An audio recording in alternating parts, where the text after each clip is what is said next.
पिछली वीडियो में गुणनखंड या अपवर्तक क्या होते हैं ये जाना था। आज हम कुछ संख्याओं के अपवर्तक निकालना सीखेंगे। मेरे पास इस रॉड में 12 चूड़ियाँ हैं। अब मुझे इन 12 चूड़ियों से ढेरियाँ बनानी है, तो मैं कितने तरीके की ढेरियाँ बना सकती हूँ। सबसे पहले मैं एक ढेरी में पूरी 12 चूड़ियाँ अगर रख देती हूँ तो मेरे पास एक ढेरी आ जाती है। ठीक है, तो 12 चूड़ियों से मैंने एक ढेरी बना। अब मैं देखती हूँ क्या मैं इन 12 चूड़ियों से 2 ढेरियाँ बना सकती हूँ और हर ढेरी में बराबर बराबर चूड़ियाँ ला सकती हूँ।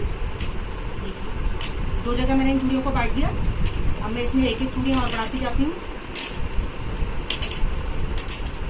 तो ये इस तरीके से हर ढेरी में मेरे पास अब हो गई हैं 6 चूड़ियाँ और मेरे हाथ में भी कोई चूड़ी नहीं बची। तो इस तरीके से हमने देखा कि हम 12 चूड़ियों से 2 ढेरियाँ बना सकते हैं।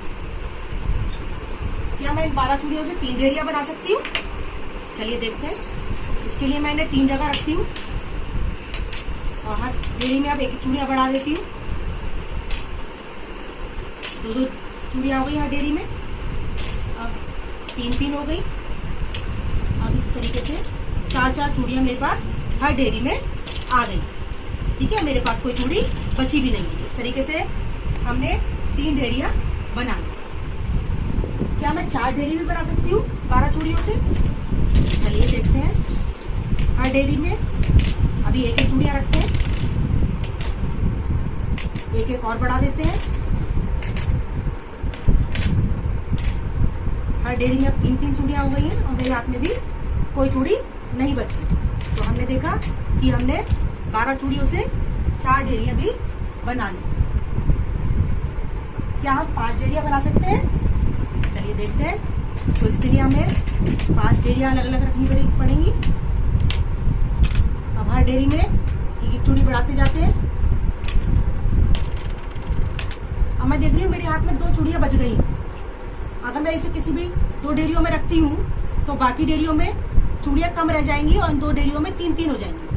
तो इसका मतलब हम इनसे बराबर बराबर चूड़ियों की 5 ढेरियाँ नहीं बना सकते। अब 6 ढेरियाँ बनाकर देखते हैं। तो इसके लिए मैं चूड़ियों को 6 जगह बांटूंगी। 1 2 3 4 5 और 6। इसमें एक एक और बढ़ा देती हूँ। हर ढेरी में मेरे पास अब 2 चूड़ियाँ हो गई और मेरे हाथ में भी कोई चूड़ी नहीं बची। इसका मतलब हम 6 ढेरी इन चूड़ियों से बना सकते हैं। अच्छा, क्या हम 7 ढेरियाँ बना सकते हैं इन चूड़ियों से? चलिए देखते हैं। इसके लिए मैं 7 जगह इन चूड़ियों को बांटती हूँ और हर ढेरी में अभी एक एक चूड़ी है। इसमें एक एक चूड़ी और बढ़ा देती हूँ।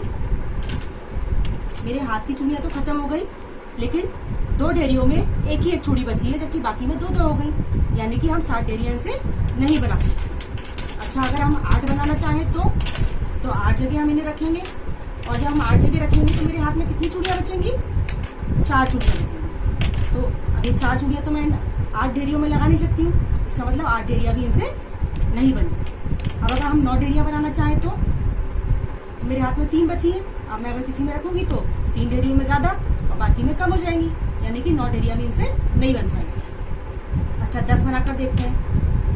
अब 10 जगह मैंने चूड़ियाँ रख दी है, लेकिन हाथ में मेरे 2 ही बची है, यानी कि 10 ढेरियाँ भी हम इनसे नहीं बना सकते। 11 अगर बनाए तो अब मेरे हाथ में सिर्फ एक चूड़ी बची है।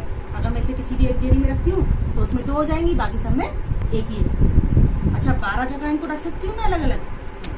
इनको मैंने 12 अलग अलग जगह रख दिया, यानी 12 ग्रुप इसके हमने बना दिए, यानी कि इनको 12 ढेरियों में या 12 ग्रुप में रख सकते हैं। ठीक है, तो इस तरीके से 12 चूड़ियों को मैंने 1 2 3 4 6 और 12 इस तरीके की ढेरियों में रख दिया। तो ये क्या है? 12 के अपवर्तक है। अपवर्तक या फिर आप गुणनखंड भी कह सकते हैं। बच्चों, अब आप इन संख्याओं के गुणनखंड स्वयं ज्ञात करिए।